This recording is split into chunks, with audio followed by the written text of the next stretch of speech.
तो जो दो जवान थे ये भागे भागे गए अपने हवलदार के पास। साहब ये कंपनी कमांडर साहब तो अब नहीं रहे इस दुनिया में।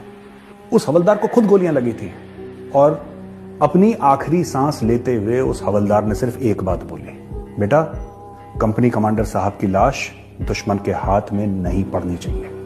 और वो जो दो जवान थे जो लेकर गए थे कंपनी कमांडर साहब को, उनकी उम्र क्या रही होगी, 19 साल 20 साल। उन्होंने कंपनी कमांडर साहब को की बॉडी को ढक दिया बर्फ से और उसके ऊपर लेट गए, ये प्रिटेंड करते हुए झूठी मूठी कि हमें भी गोली लग गई, हम भी मर गए, कि कंपनी, क्योंकि उनको आखिरी आदेश यही मिला था। चाइनीज आर्मी हावी हुई, रेजांगला फैल। जब आर्मी हेडक्वार्टर और डिफेंस मिनिस्ट्री को पता लगा तो 2-3 लोगों को सामने पेश करा कि भाई ये क्या बात है, रेजांगला की क्या स्टोरी है, जरा बताओ तो हमें, क्या कहानी है वहां की। हम लोग लड़े थे 3000 चीनियों से। क्या झूठ बोल रहे हो तुम लोग, यू आर लाइंग, तुम लोग झूठ बोल रहे हो। 122 लोग 3000 से कैसे लड़ सकते हैं?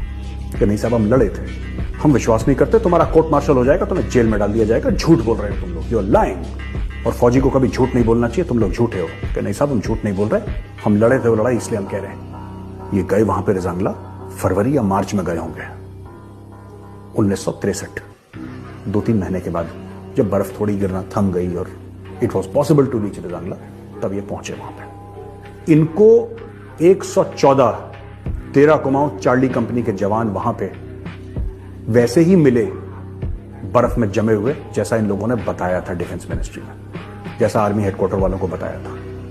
जो कंपनी कमांडर साहब थे वो भी मिले बर्फ में दबे हुए, उनके हाथ में पिस्टल थी। एक नर्सिंग असिस्टेंट था दैया, नर्सिंग असिस्टेंट दैया के हाथ में सिरिंज था, जो मोटर वाला था उसके हाथ में मोटर का बॉम्ब था। सब लोग राइफल समेत थे, उनके आसपास उनके हथियार पड़े थे, खाली खोखे पड़े थे। सिर्फ 114 हमारे जवान जो वीरगति को प्राप्त हुए वो नहीं मिले, वहां पे 1300 मरे हुए चाइनीज फौजी भी मिले। 122 ने 1300 चाइनीज ठोक दिए वहां पे।